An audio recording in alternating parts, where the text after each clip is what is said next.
Capítulo 2. La mente reactiva.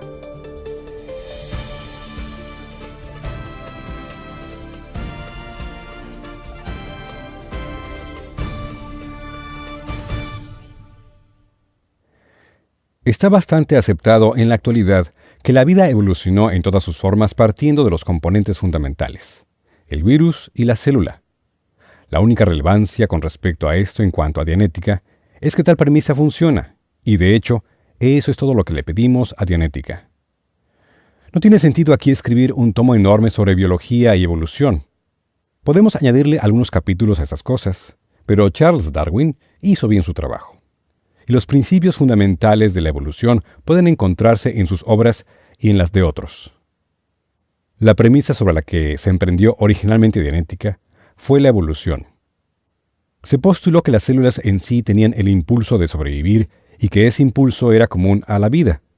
Se postuló, además, que los organismos, los individuos, estaban compuestos de células y que en realidad eran agregados de colonias de células. Según funcionara el componente fundamental, así funcionaba el organismo.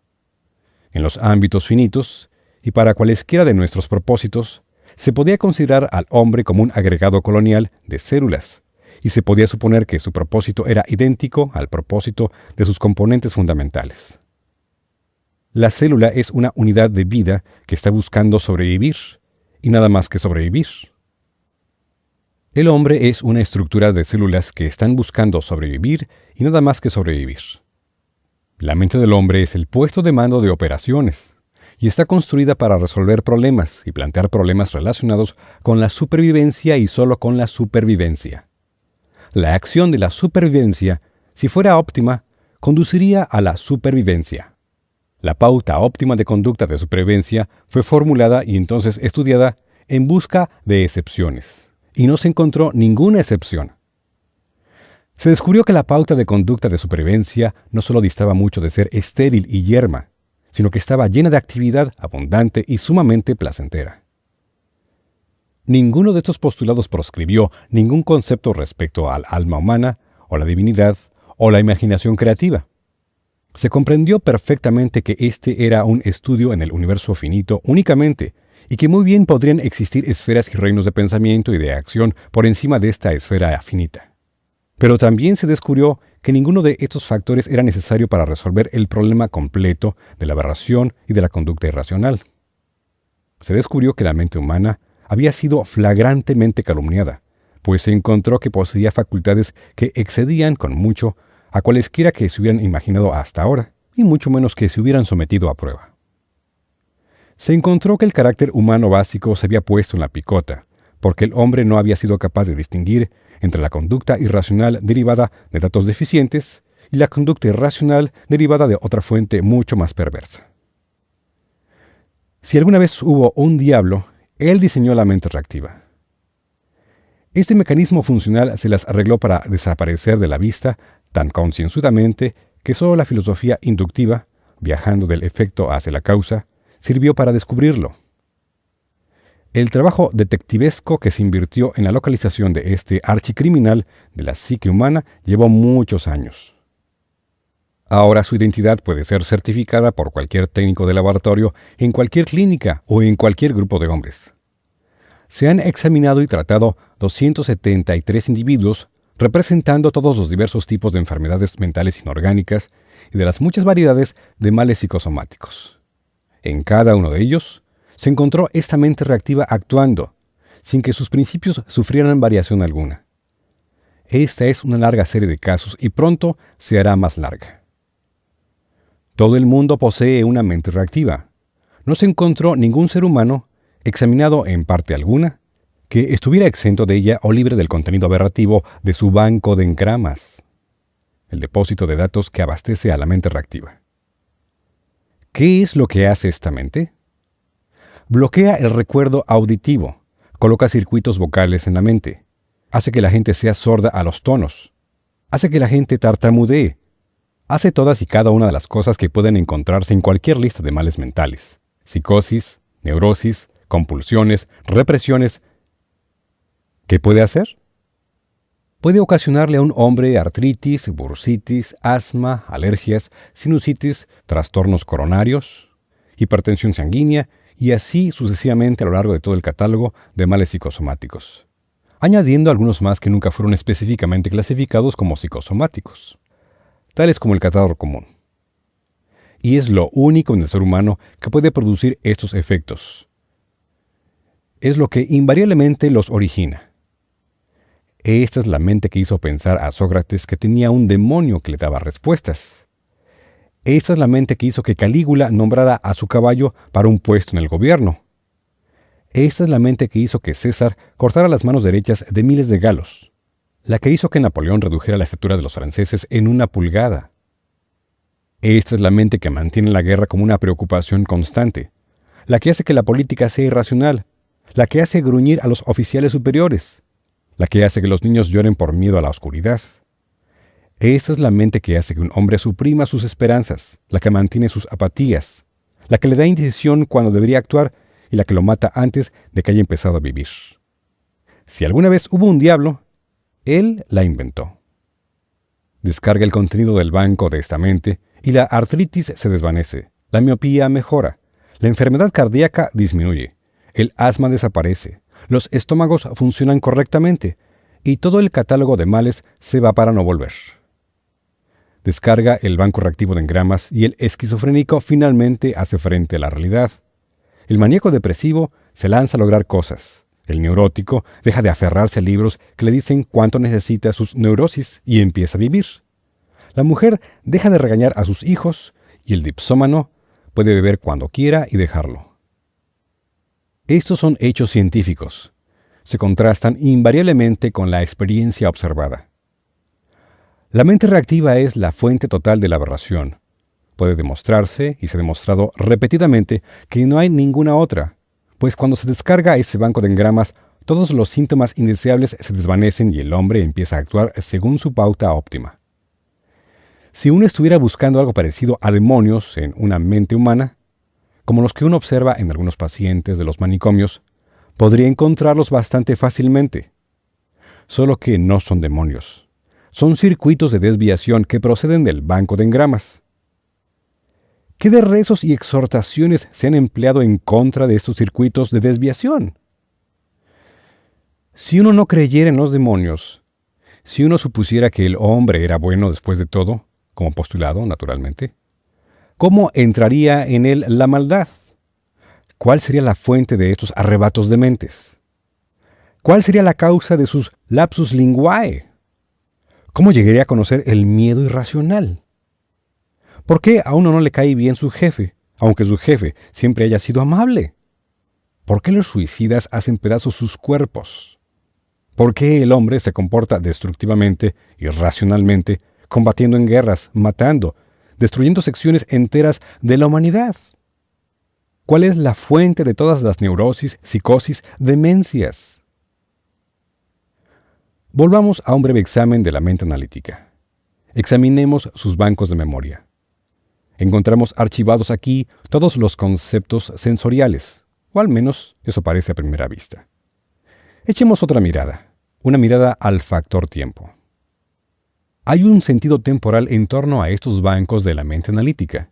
Es muy exacto, como si el organismo estuviera equipado con un reloj excelente. Pero algo anda mal aquí en cuanto al tiempo. Tiene lagunas en él.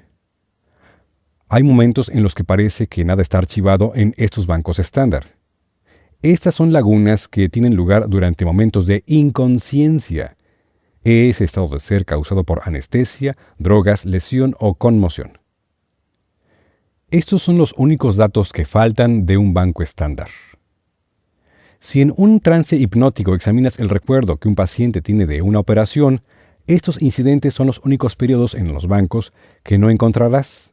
Puedes encontrarlos si te molestas en mirar y no te importa lo que le pase a tu paciente, de lo que hablaremos más adelante. Pero el asunto es que falta algo que todos, y en todas las épocas, siempre han considerado que nunca se había registrado. Nadie, en ninguna época, ha sido capaz de identificar con precisión la demencia. ¿Están estos dos datos de acuerdo y tienen alguna interrelación? Definitivamente la tienen. hay dos cosas que parecen estar, pero no están registradas en los bancos estándar: la emoción dolorosa y el dolor físico. ¿Cómo emprenderías la construcción de una máquina sensible de la cual dependieran los asuntos de vida y muerte de un organismo y que tuviera que ser la herramienta principal de un individuo? ¿Dejarías sus delicados circuitos expuestos a cualquier sobrecarga? ¿O instalarías un sistema de fusibles?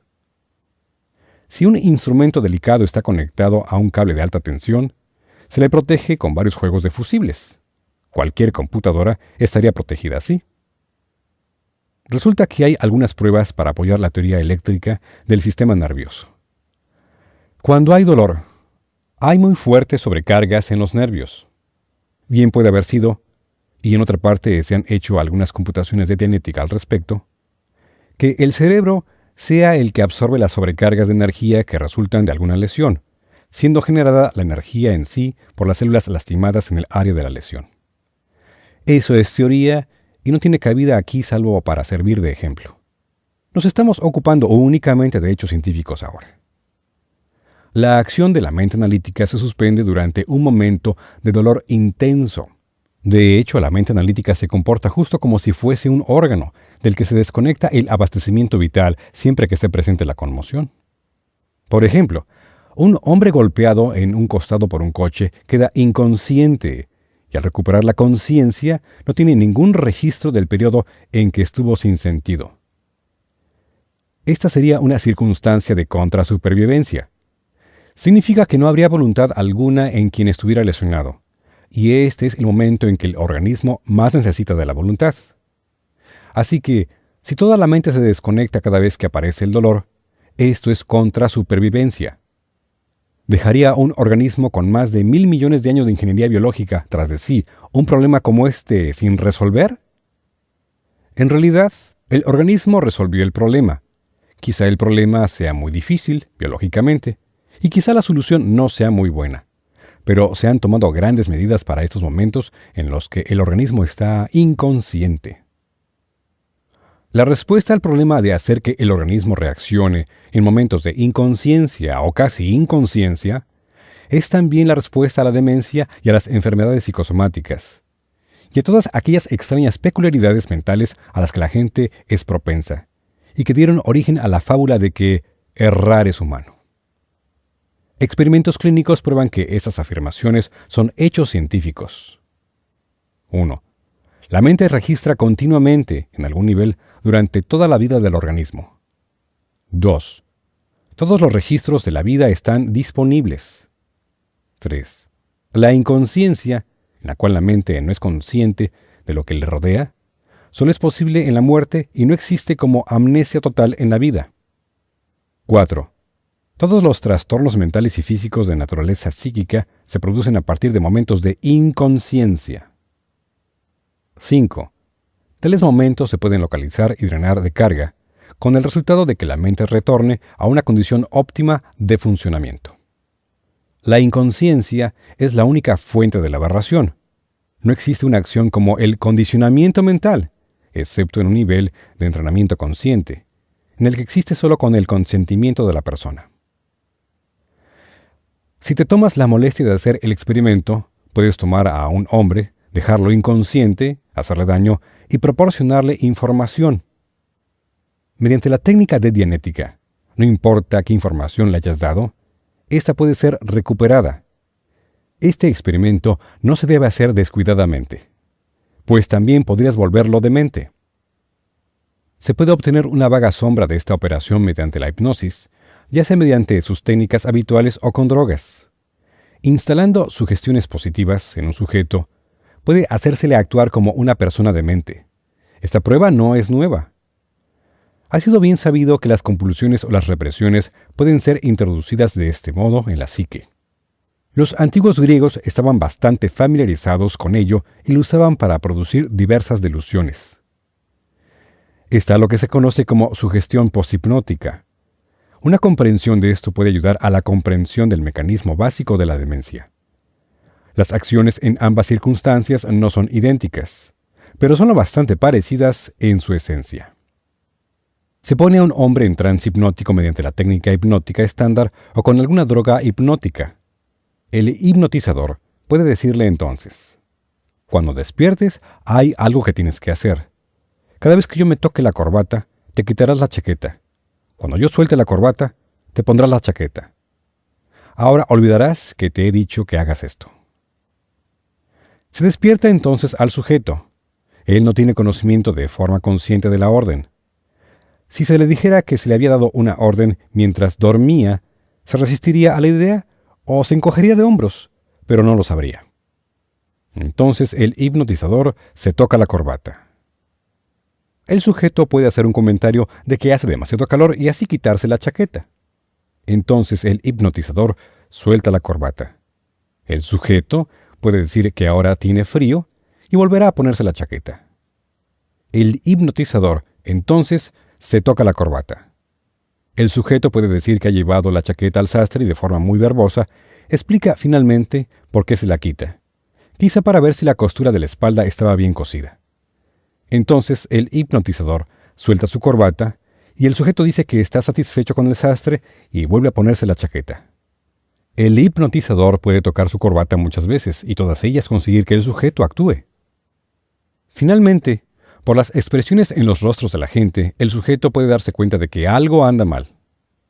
No sabrá qué es lo que anda mal. Ni siquiera sabrá que el tocar la corbata es la señal que le hace quitarse la chaqueta. Empezará a sentirse incómodo. Puede que le saque defectos al aspecto del hipnotizador y empiece a criticar su indumentaria. Todavía no sabe que la corbata es una señal. Seguirá reaccionando y continuará ignorando que hay alguna razón extraña por la que debe quitarse la chaqueta. Lo único que sabe es que se siente incómodo con la chaqueta puesta cada vez que el hipnotizador se toca la corbata, e incómodo sin la chaqueta cada vez que el hipnotizador suelta la corbata. Estas diversas acciones son muy importantes para una comprensión de la mente reactiva. El hipnotismo es una herramienta de laboratorio. No se emplea en la terapia de Dianética, pero ha servido como medio para examinar las mentes y obtener sus reacciones. El hipnotismo es una variable incontrolable. Pocas personas pueden ser hipnotizadas. Muchas no pueden serlo. Las sugestiones hipnóticas a veces prenden y a veces no lo harán. A veces mejoran a las personas y a veces las ponen enfermas. La misma sugestión produce reacciones diferentes en diferentes personas. Un ingeniero sabe cómo usar una variable incontrolable. Hay algo que la hace impredecible. Encontrar la razón básica por la que el hipnotismo era una variable ayuda a descubrir la fuente de la demencia. Y la comprensión del mecanismo de la sugestión poshipnótica puede ayudar a la comprensión de la aberración.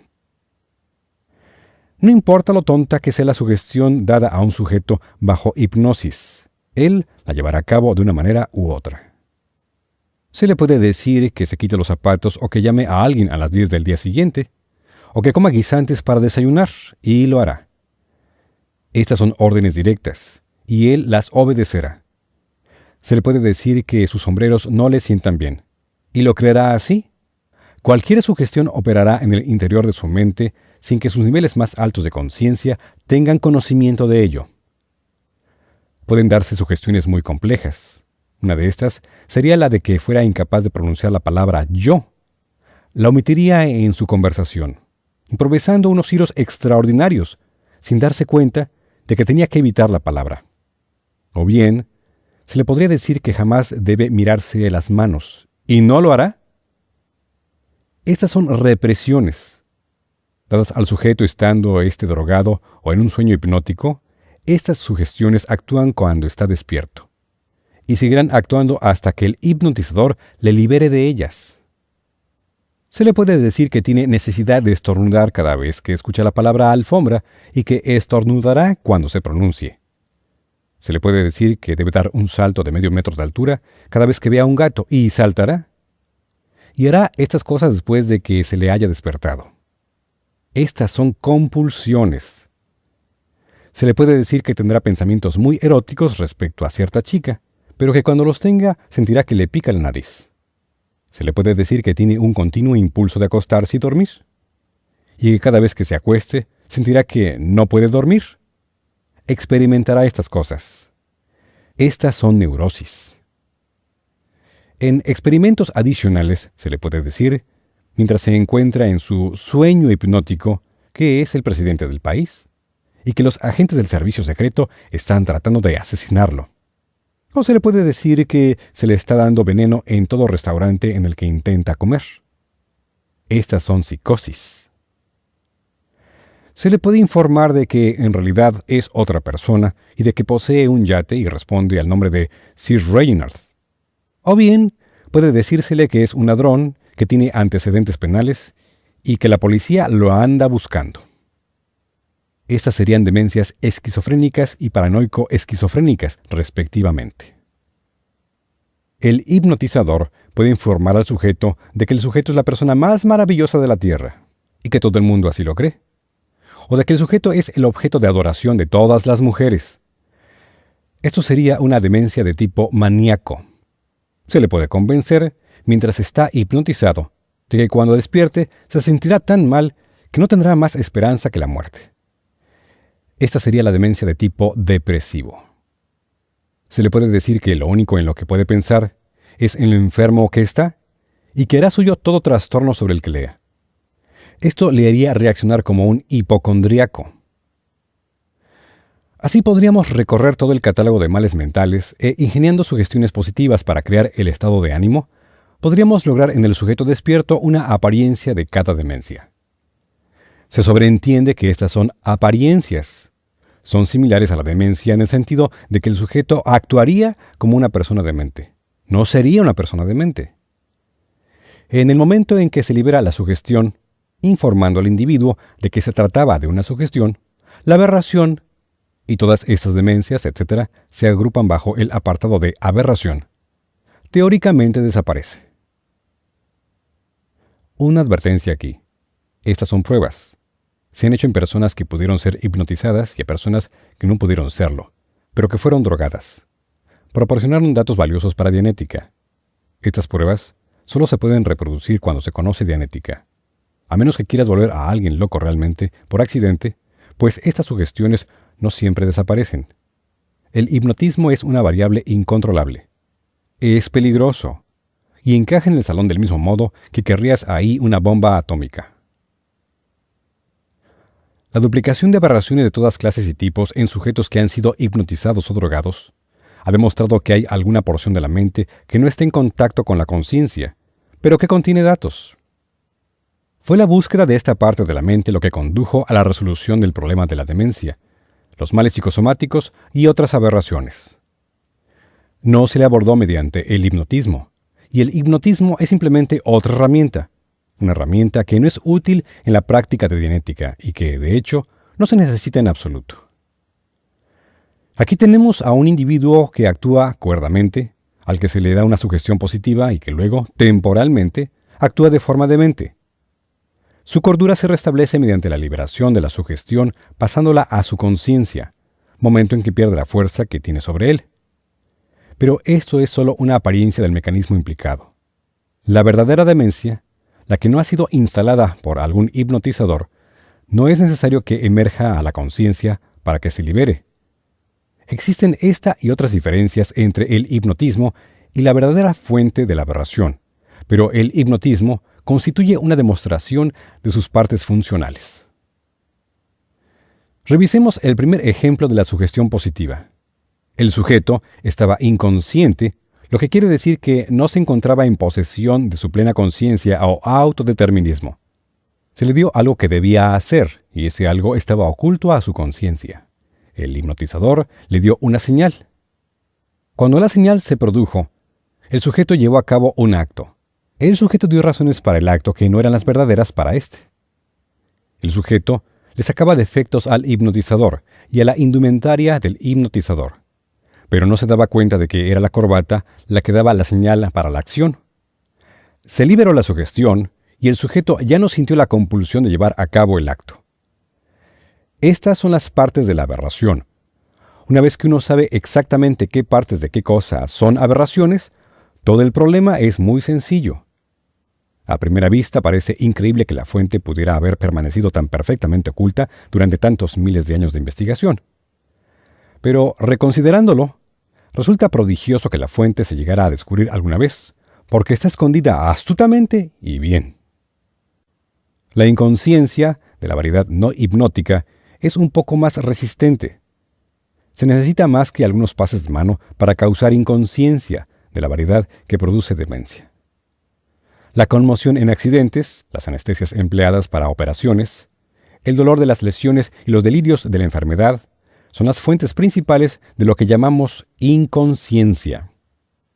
El mecanismo, en nuestra analogía de la mente, es muy sencillo. Entra una ola destructiva de dolor físico o algún veneno penetrante, como el éter, y se funden algunos o todos los fusibles de la mente analítica. Cuando ésta queda desconectada, lo mismo sucede con lo que conocemos como los bancos de memoria estándar. Los periodos de inconsciencia son lagunas en los bancos de memoria estándar. Estos periodos que faltan constituyen lo que Dianética llama el banco de la mente reactiva.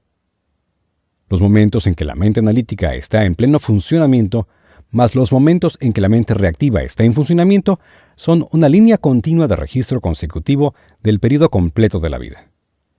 Durante los periodos en los que la mente analítica se encuentra desconectada, ya sea total o parcialmente, la mente reactiva entra en acción total o parcialmente.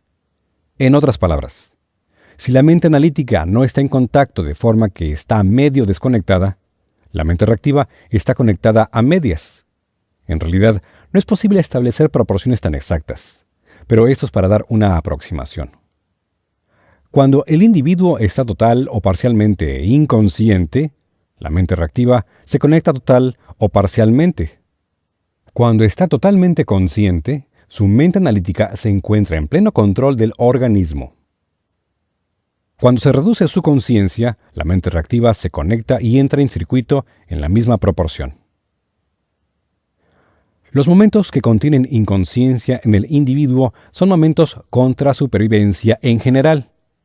Por lo tanto, es vital que algo tome el control, de forma que el individuo pueda realizar las acciones esperadas para salvar a todo el organismo.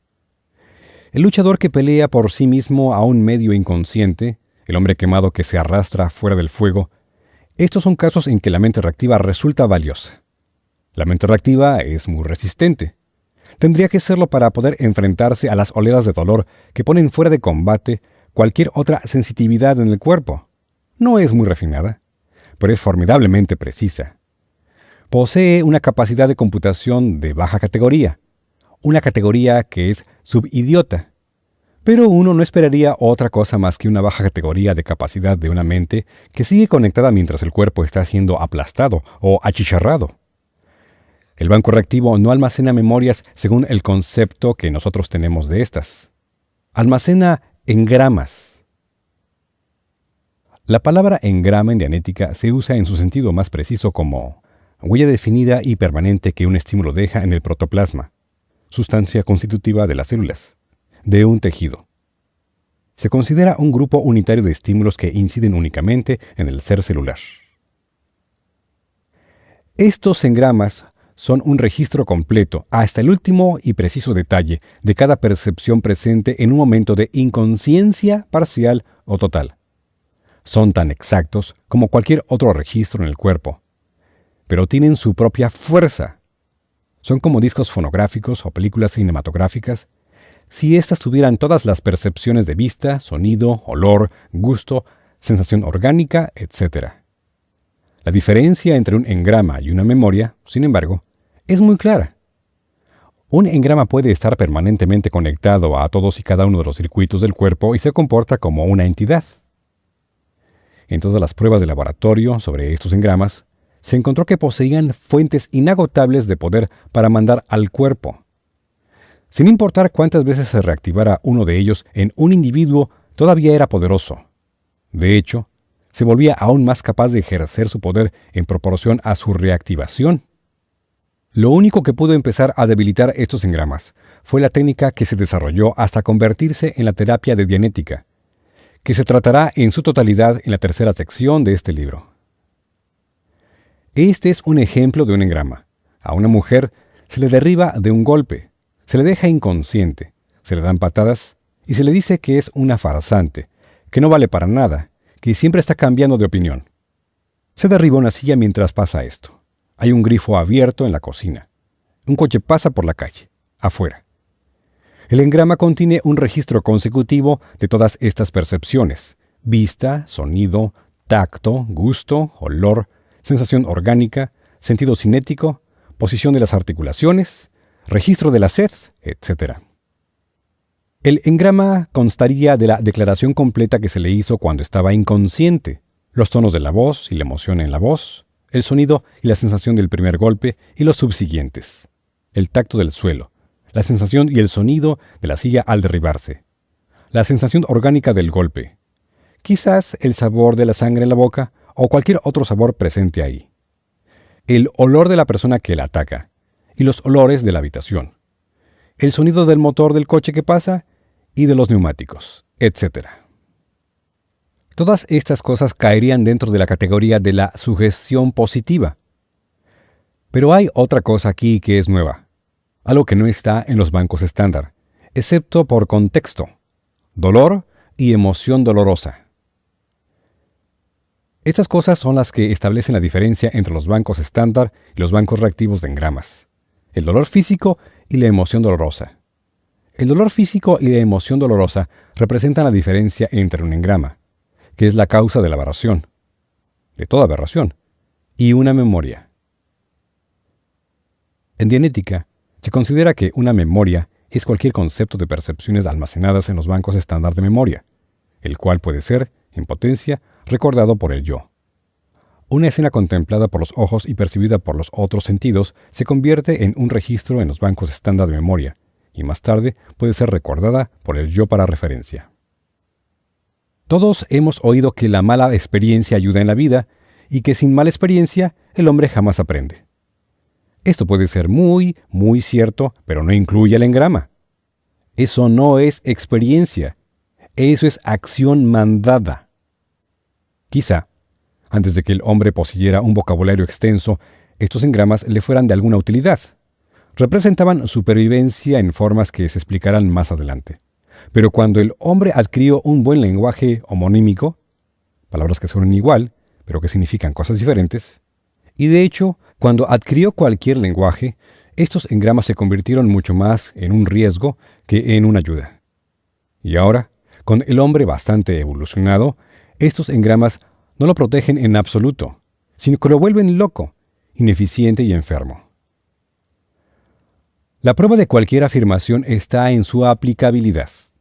Cuando estos engramas se borran del banco de la mente reactiva, la racionalidad y la eficiencia aumentan enormemente, la salud mejora considerablemente, y el individuo computa racionalmente según la pauta de conducta de supervivencia, es decir, disfruta de sí mismo y de la compañía de los que le rodean, y es constructivo y creativo.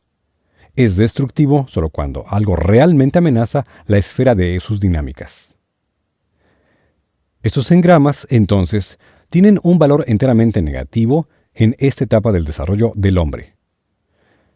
Cuando se encontraba más cerca del nivel de sus primos los animales, todos los cuales tienen mentes reactivas de este mismo tipo, los datos podrían haberles sido útiles. Pero el lenguaje y su existencia modificada convierten a cualquier engrama en un claro riesgo, y ningún engrama tiene ningún valor constructivo. La mente reactiva se dispuso para asegurar la supervivencia. Todavía aparenta actuar en este sentido, pero sus descabellados errores ahora solo conducen en la otra dirección. Hay, en realidad, 3 clases de engramas, todos ellos aberrativos. El primero es el engrama contra supervivencia. Este contiene dolor físico, emoción dolorosa, todas las otras percepciones y una amenaza para el organismo. Una niña a la que un violador golpea, deja sin sentido y abusa de ella, recibe este tipo de engrama. El engrama contra supervivencia contiene un antagonismo aparente o verdadero hacia el organismo. El segundo tipo de engrama es el engrama pro supervivencia. Un niño a quien se ha maltratado está enfermo.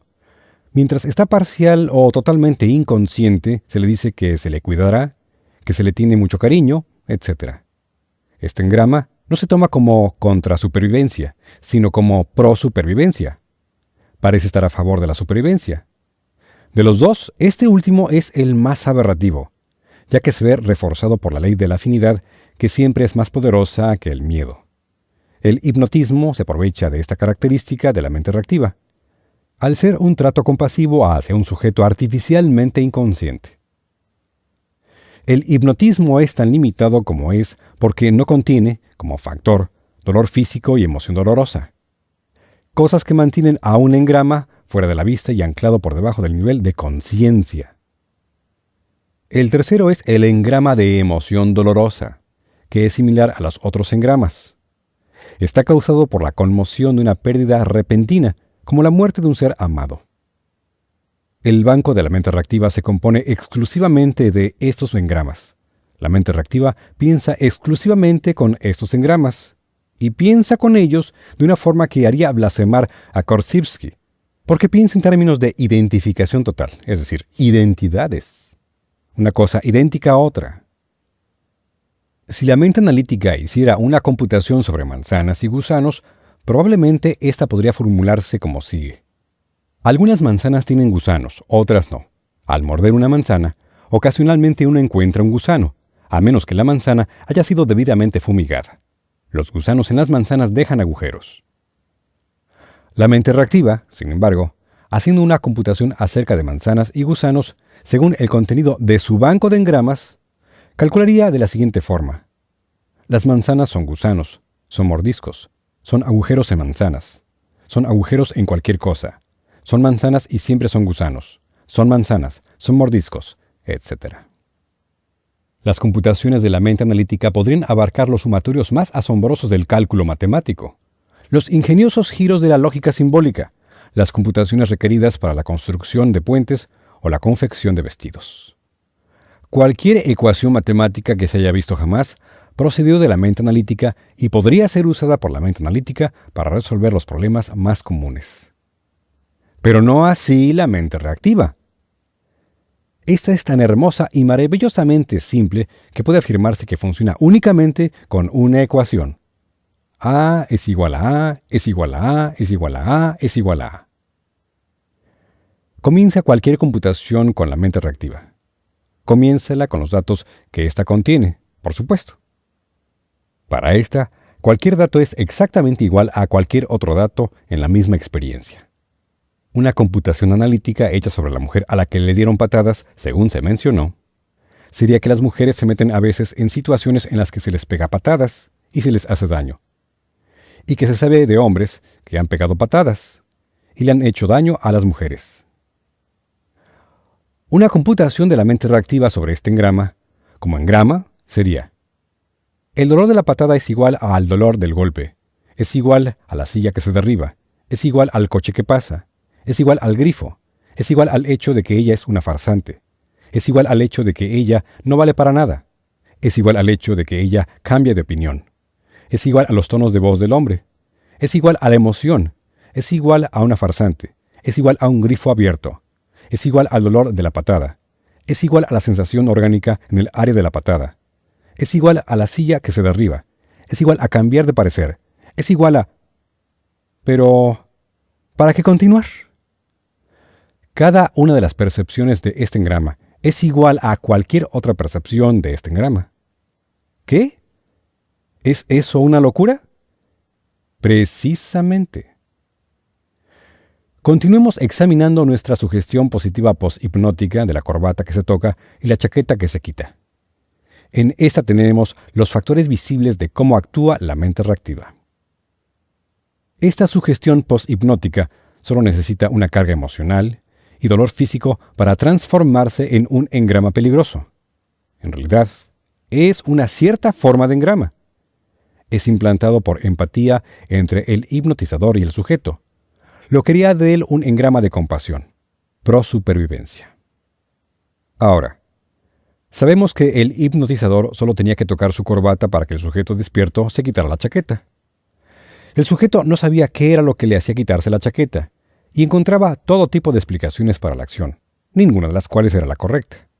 El engrama, la sugestión poshipnótica en este caso, en realidad estaba situado en el banco de la mente reactiva. Estaba por debajo del nivel de conciencia. Era una compulsión que surgía debajo del nivel de conciencia. y actuaba sobre los músculos para hacer que el sujeto se quitara la chaqueta. Eran datos en contacto con los circuitos del cuerpo, por debajo del nivel de mando de la mente analítica, y no solo operaban sobre el cuerpo, sino también sobre la mente analítica en sí. Si este sujeto se quitara la chaqueta cada vez que viera que alguien tocaba una corbata, la sociedad lo consideraría ligeramente loco. Y, sin embargo, no hubo poder de consentimiento sobre esto. Si él hubiera intentado frustrar al hipnotizador negándose a quitarse la chaqueta, el sujeto habría experimentado una gran incomodidad de una u otra clase. Tomemos ahora un ejemplo de los procesos de la mente reactiva en un nivel inferior de la vida. Un pez entra nadando en lugares poco profundos, donde el agua es salobre, amarilla y tiene sabor a hierro. Acaba de tomar un bocado de camarón cuando un pez más grande embiste contra él y lo golpea en la cola. El pececillo consigue escapar, pero ha sido lastimado físicamente. Teniendo poderes analíticos insignificantes, el pececillo depende de la reacción para una gran parte de la elección de su actividad. Ahora, se le cura la cola y sigue a lo suyo, pero un día es atacado por un pez más grande que le golpea la cola. Esta vez no es lastimado seriamente, simplemente golpeado. Pero algo ha sucedido. Algo en su interior considera que en su elección de acción ahora está siendo descuidado. Aquí hay una segunda lesión en la misma área. La computación en el nivel reactivo del pez fue: poca profundidad es igual a salobre, es igual a amarillo, es igual a sabor a hierro, es igual a dolor en la cola, es igual a camarón en la boca, y cualquier cosa de estas es igual a cualquier otra. El golpe en la cola en la segunda ocasión hizo key-in al engrama. Le demostró al organismo que algo como el primer accidente, pensamiento mediante identidad, podría volver a suceder. Por lo tanto, ¡cuidado! El pececillo, después de esto, nada en aguas salobres. Esto lo pone ligeramente nervioso, pero sigue nadando y se encuentra en aguas amarillas y salobres. Y todavía no se da la vuelta. Comienza a sentir un pequeño dolor en la cola, pero sigue nadando. De repente, siente un sabor a hierro y el dolor en la cola se hace intenso y se aleja como un rayo. Ningún pez lo perseguía. Ahí había camarones para comer, pero se alejó de ahí, de todas formas. ¡Peligroso lugar! Y si no se hubiera retirado, habría conseguido de verdad un dolor en la cola. El mecanismo es una especie de actividad de supervivencia. En un pez puede tener una finalidad, pero en un hombre que se quita la chaqueta cada vez que alguien toca una corbata, el mecanismo de supervivencia ha sobrevivido a su momento. ¡Pero está ahí! Investiguemos más a nuestro joven y la chaqueta. La señal para quitarse la chaqueta era muy precisa. El hipnotizador se tocaba la corbata. Esto es equivalente a cualquiera de las percepciones que recibía el pez y que hacían que el pez se diera la vuelta, o a todas ellas. El tocarse la corbata podría haber sido una docena de cosas. Cualquiera de la docena podría haber indicado el quitarse la chaqueta. En el caso de la mujer que quedó inconsciente y a la que se le dieron patadas, cualquier percepción en el engrama que recibió tiene cierta característica de reestimulación. El agua saliendo de un grifo podría no haberla afectado en gran medida, pero el agua saliendo del grifo, más un coche que pasa, podrían haber iniciado una leve reactivación del engrama, una vaga molestia en las áreas en que fue golpeada y donde se le dieron patadas, aunque todavía no lo suficiente como para causarle verdadero dolor, pero de todos modos está ahí. Al agua saliendo y al coche pasando le añadimos la estrepitosa caída de una silla y la mujer experimenta una conmoción de ligeras proporciones. Añade ahora el olor y la voz del hombre que le dio las patadas, y el dolor empieza a aumentar. El mecanismo le está diciendo que ella se encuentra en terreno peligroso, que debería irse. Pero ella no es un pez, es un ser altamente capaz de percibir, según lo que sabemos, la más compleja estructura mental que ha evolucionado hasta ahora en la Tierra. El organismo de la especie humana, el hombre. Hay muchos otros factores en el problema aparte de este único engrama. Ella se queda. Los dolores en las áreas en que fue maltratada se transforman en una predisposición a la enfermedad o son enfermedad crónica en sí mismos. Cierto que de menor importancia en el caso de este incidente, pero enfermedad de todos modos. Su afinidad por el hombre que la golpeó puede ser tan alta que el nivel analítico, ayudado por un tono general normalmente alto, puede contrarrestar estos dolores. Pero si ese nivel es bajo, sin mucho que lo apoye, entonces los dolores pueden hacerse mayores. El pez que fue golpeado y recibió un engrama no rechazó los camarones. Puede ser que después perdiera un poco su entusiasmo por los camarones, pero el potencial de supervivencia de comer camarones hizo que los camarones se identificaran mucho más con el placer que con el dolor. Una vida agradable y esperanzada en general, y nunca pienses que insinuamos que la mujer se queda solo por la comida, digan lo que digan los listillos de las mujeres, tiene un alto potencial de supervivencia, y eso puede vencer una gran cantidad de dolor. Sin embargo, según disminuye el potencial de supervivencia, nos acercamos más estrechamente al nivel del dolor. Zona 0 y zona 1. Y un engrama así podría empezar a verse seriamente reactivado. Aquí hay otro factor, sin embargo, además del dolor. De hecho, varios factores más. Si al joven que se quita la chaqueta se le hubiera dado una de las sugestiones positivas neuróticas que se enumeraron hace unas cuantas páginas, habría reaccionado a ella al recibir la señal. El engrama que esta mujer ha recibido contiene una sugestión positiva neurótica, además de los reestimuladores generales, como el grifo, el coche y la silla al derribarse. Se le ha dicho que es una farsante, que no vale para nada y que siempre está cambiando de opinión. Cuando el engrama se reestimula de una de las muchísimas formas posibles, ella tiene la sensación de que no vale para nada, de que es una farsante, y cambiará de opinión. Hay disponibles varios casos que ilustran con propiedad lo triste de esto. Un caso en particular, que se llevó a Clear, había sido golpeada seriamente muchas veces, habiéndosele dicho una cosa similar cada vez, todas ellas despectivas. El contenido sugería que era de moral muy relajada y que cohabitaría con cualquiera. Su padre, que la trajo como caso, ella ya se había divorciado, se quejaba de que era de moral muy relajada y había cohabitado con varios hombres en otras tantas semanas. Ella misma admitió que esto era cierto, que no podía comprenderlo, que le preocupaba, pero que simplemente parecía no poder evitarlo. Un examen de los engramas en su banco de mente reactiva sacó a la luz una larga serie de palizas con este contenido. Como este era un asunto de investigación, no de tratamiento, aunque este se le administró, se entró en contacto con su exmarido. Un examen, del que ella no supo, demostró que la dramatización iracunda del hombre contenía estas mismísimas palabras. Había pegado a su mujer hasta convertirla en una mujer de moral relajada, porque él tenía miedo de las mujeres de moral relajada. Todos los casos examinados en toda esta investigación fueron verificados cotejando los engramas del paciente con los engramas del que los proporcionó. Los contenidos de los incidentes se comprobaron siempre que fue posible, y se encontró uniformemente que concordaban. Se tomaron todas las medidas para evitar cualquier otro método de comunicación entre el que los proporcionó y el paciente. Todo lo hallado en los periodos inconscientes de cada paciente, cuando se cotejaba con otras fuentes, se encontró que era exacto. La analogía entre el hipnotismo y la aberración demuestra ser buena. El hipnotismo introduce, mediante sugestión positiva, una u otra forma de demencia. Generalmente es de efecto temporal, pero a veces la sugestión hipnótica no se disipará o eliminará de forma deseable para el hipnotizador.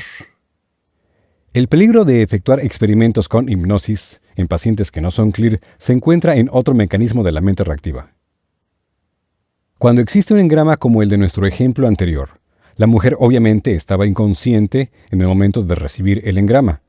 Ella no poseía una memoria, registro del incidente en el banco estándar, aparte de saber que el hombre la había dejado sin sentido. El engrama no era entonces una experiencia, tal y como entendemos la palabra. Podía actuar por debajo para aberrar sus procesos pensantes. Podía ocasionarle extraños dolores, que ella atribuía a alguna otra cosa, en las áreas lastimadas. Pero este era desconocido para ella.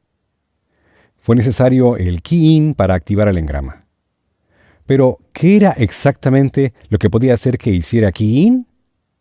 Algún tiempo después, encontrándose cansada, el hombre la amenazó con pegarle de nuevo y la insultó. Esta fue una experiencia en un nivel consciente. Ella la encontró mentalmente dolorosa, y era mentalmente dolorosa solo porque había dolor físico, vivo y real, oculto por debajo de esta, al cual la experiencia consciente había hecho Ki-in. La segunda experiencia era un candado. Era una memoria, pero tenía una nueva clase de acción en los bancos estándar. Tenía demasiado poder, y ese poder lo obtuvo de un golpe físico pasado. La mente reactiva no es demasiado cuidadosa en cuanto a su mecanismo de medición del tiempo. No puede distinguir entre la edad de un año y la de 90. De hecho, cuando se inicia un Ki-in, el engrama real se colocó bajo el banco estándar. Ella cree que está preocupada por lo que él le dijo en la experiencia del candado. En realidad, está preocupada por el engrama. De esta forma, las memorias se vuelven dolorosas. Pero el dolor no se almacena en los bancos estándar. No hay lugar para el dolor en ese banco. Ninguno. Hay un lugar para el concepto del dolor. Y estos conceptos de lo que es doloroso son lo bastante buenos para mantener a ese organismo sensible y consciente llamado hombre alejado de todo el dolor que él cree que es realmente peligroso. En un clear no hay memorias que provoquen dolor, porque no se ha dejado ningún registro de dolor físico en el banco de la mente reactiva que echa a perder la maquinaria. El joven que se quitaba la chaqueta no sabía qué era lo que le preocupaba o qué le llevaba a hacer lo que hacía. La persona con un engrama no sabe qué es lo que le preocupa. Cree que es el candado, y el candado puede encontrarse a una distancia muy remota de cualquier cosa que se parezca al engrama. El candado puede tener un contenido similar de percepciones, pero puede ser sobre un asunto completamente diferente. No es muy complicado comprender qué es lo que hacen estos engramas. Simplemente son momentos de dolor físico lo bastante fuertes como para desconectar una parte o la totalidad de la maquinaria analítica. Son antagonismo hacia la supervivencia del organismo o compasión fingida hacia la supervivencia del organismo. Esa es la totalidad de la definición. Inconsciencia, grande o pequeña, dolor físico, contenido de percepciones y datos contra supervivencia o pro-supervivencia. Los maneja la mente reactiva, que piensa exclusivamente en identidades de que todo es igual a todo. Y estos imponen sus órdenes al organismo, blandiendo el látigo del dolor físico. Si el organismo no hace exactamente lo que ellos dicen, y créele a cualquier clear, eso es imposible. Se conecta el dolor físico. Dirigen a una persona como un domador dirige a un tigre. Y pueden convertir a un hombre en un tigre durante el proceso, sin mucha dificultad, y de paso pegarle a la sarna.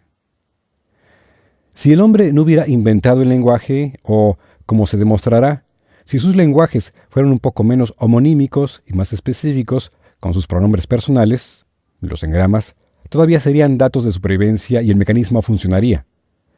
Pero el hombre ha sobrepasado su uso. Eligió entre el lenguaje y locura potencial, y por los vastos beneficios del primero, recibió la maldición de la segunda. El engrama es la única y exclusiva fuente de la aberración y de la enfermedad psicosomática. Se ha pasado por la criba una enorme cantidad de datos. No se ha encontrado una sola excepción. En personas normales, en el neurótico y demente, la eliminación total o parcial de estos engramas, sin otra terapia, ha producido de manera uniforme un estado muy superior a la norma actual. No se encontró necesidad de ninguna otra teoría o terapia que las que se dan en este libro para el tratamiento de todos los males psíquicos o psicosomáticos.